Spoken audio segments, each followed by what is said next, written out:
Axşamınız xeyir olsun mənim əzizlərim. Necəsiz? Leyla müəllim bugün sizinlə ad günü qeyd etdi. Bəzilərinizə maraqlıdır ki, Leyla müəllim, bəs hədiyyələr nə oldu? Mən həyat yoldaşımdan, ailəmdən hədiyyə istəmirəm, istəməmişəm də, deməmişəm də ki, ad günümdə mənə belə bir şey al və yaxud da bunu etkinən ehtiyac yoxdur. Amma sizə bir şey deyim ki, dostlarımla, tanışlarımla, şagirdlərimdən əlbəttə ki, diqqət görmüşəm, kiçik də olsa hədiyyələr görmüşəm. Bu il hədiyyələrimi paylaşmayacağım, keçən il paylaşmışdım, bu il paylaşmayacağım. Səbəbini sizə deyim də, video gedə-gedə sizə şəkillər göstərəcəm ki, mən şagirdlərimdən şəkillər çəkdirmişəm, hədiyyələri verəndə, onların kiçik sürprizləri var idi. Bunları görürsünüz. Təsəvvür edin ki, mən nə bilim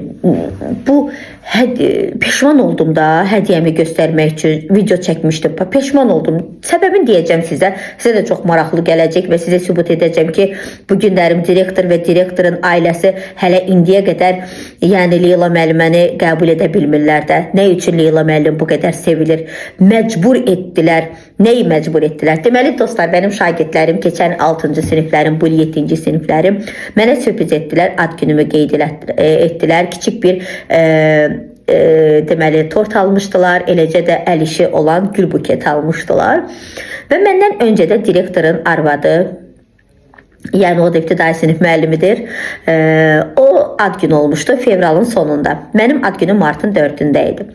Deməli dostlar, elə oldu ki, martın 4-ü məni təbrik elədilər. Uşaqlar soruşdular ki, müəllim, bilir ki, ad gününüz martdadır, amma hansı gündür? Mən onları gizlədirdim. Bunlar girər Facebook səhifəmə və oradan öyrənərlər ki, mənim ad günüm martın 4-üdür və mənim üçün sürpriz hazırlayarlar.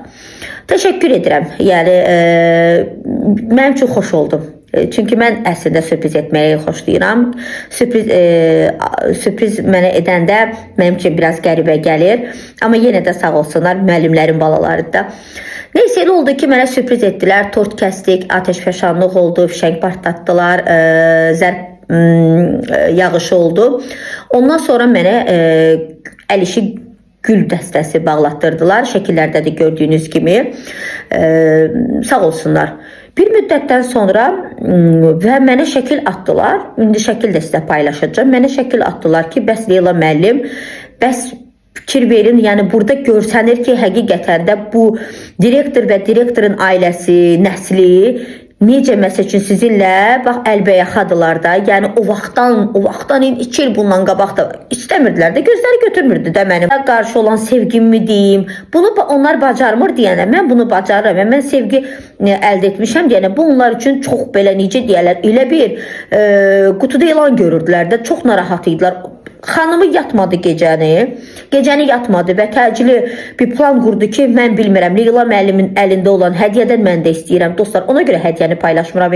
Evində söz-söhbət yarandı. Təsəvvür edin ki, bugün mənim işdən çıxmağımın 70% səbəbkarı elə direktorun arvadıdır. Çünki uzun müddətdir mənə deyirdilər ki, Leyla hər gün evində o direktor rahat yemək yeyə bilmir. Ya Leyla işdən çıxacaq, ya nə bilim, mən boşanıb gedəcəm. Bəli.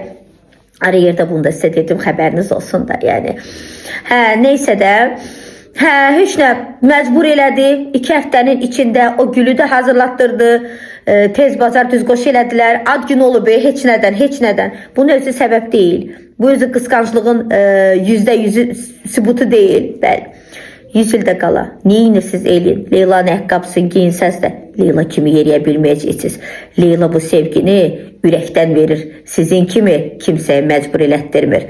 Özünüzdən müğayət olun. Təşəkkür edirəm təbriklərinizə görə. Hədiyyələri də biraz keçsin, ondan sonra paylaşacağım.